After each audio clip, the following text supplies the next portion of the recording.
koonkan aadmiga jooga qof kasta kurbadiisiyo kaskiisu hadlayaaho dadku waa kalamaan haddii aad kululaato halla boodin ka shee kaalintaada ka qaado dadku waa kalamaane wixii kula wanaagsan qaar baa kohanayee ha kasoomin dhegayste dadku waa kalamaane intaasi waa kaftan waane markanna ku soo dhowaada xubintii kalamaan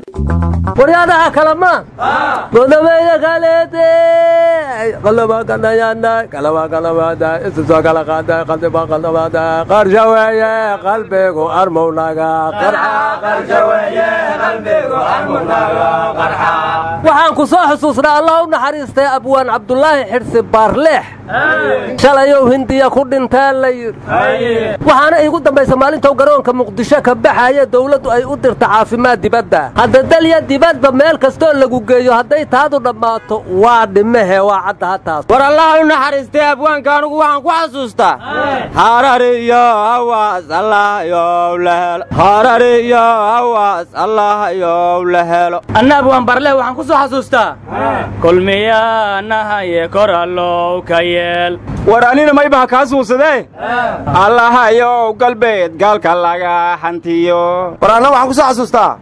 qaranba naha ye Allah yow quwe walla abwaan dhinta war baa u yaala disaan loo xamanayo war xan ma ahane waa dhaxal waxbuu nooga tagay hadda ka hor markuu dhintay Allah u naxariistay Cabdullaahi Doodaan ayaan wacanin leeyahay abwaan shongo saaxiibkay ah Cabdullaahi Doodaan waa dhintay wuxuu yiri ninna mawdka kama dhuuman karo kamana dheeraan qofku dhaxalka uu reebaya la isku dhaama dhaqankeena Soomaalidu iyo dhihidii suugaanta Doodaan hadii uu ka tagay dheeli baa galay buu yiri ariya waa sidaad u sheegtay hadda hadii Baarleex dhintayna nabee dhaanta dheeliya galay wardaantada jigjiga laga cayaaro qaryaan Doodaan baa la yiraahdaa garbaha iyo surkaana laga dheelaa sidii dhabadii ee dhaantada Soomaalida ma wardaantada gaalgacyo farta laga dheelaa farta war hadii lagu faduuliyo farta laga jawaabaa miya maya waa fartaanka la hadlaa ku furima faruur yahayge fartaanka la hadlaa ku furima faruur yahayge wareeda war abwaanadii waxa u batay reer Hoosland dhamaantood hoos baa laga waca abwaan gaariya hadin abwaan bacalla hadin Cabdullaahi Raaga hadin abwaan Yamiyo hadin dhamaantood hada waa la waca kuwaan joogana ka harimayaan iyo tanya jimcaala dhigataag abwaanadan bereebtan abwaan sahal maalan iisantan ku tabtan Ilaahay naxariisa huburo maraqto aan ku xusuusnaa war meel nin tagay laga tabay waxa la yiri waa nin jooga ceebtiis marka abwaanada inta nool hawl baa u taala waa inay gufeeyaan kaalintii ay ka baxeen kuwii dhintay wareeda abwaanada aad sheegaysaan ma qarxiso bay ku dhinteen anigu waxaan dhiilaa nabad baa dawiyo deeq lagu helaa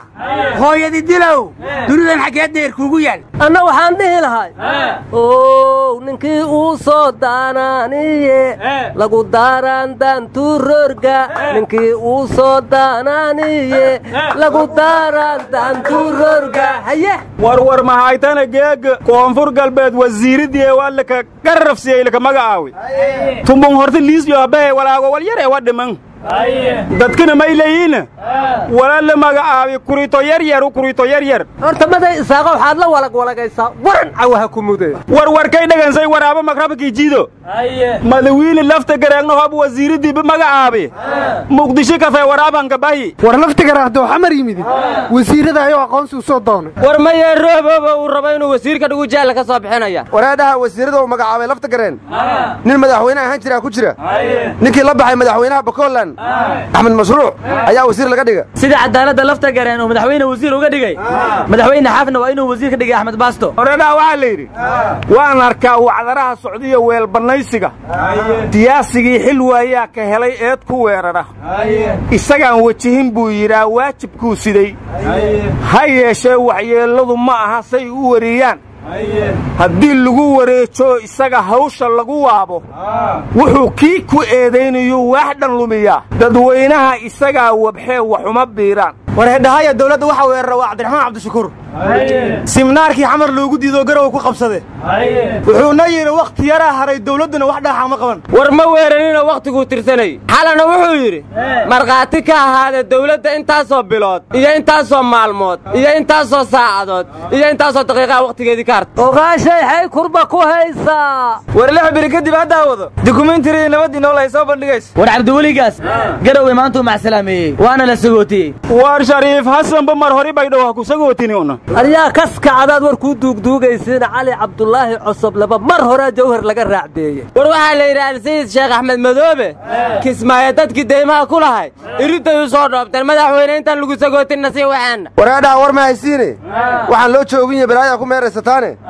qadar wiil soomaaliya koobkii u qaaday aabbihiisna wuxuu ka tirsanaa xulka qaranka soomaaliya waxaa lagu naynaasi jiray faraska cad wiilkiisana faras gudoon weeye weeyadaasaan ku keenay eergaalkacya waxay dhihi jireen ma geel buu iga qaaday gool buu iga dhalshiye muxuu la boodboodahayaa war wiilka qadar uu ku dhashaa la yidhi aabbihiina tanzaniye marka soomaalidu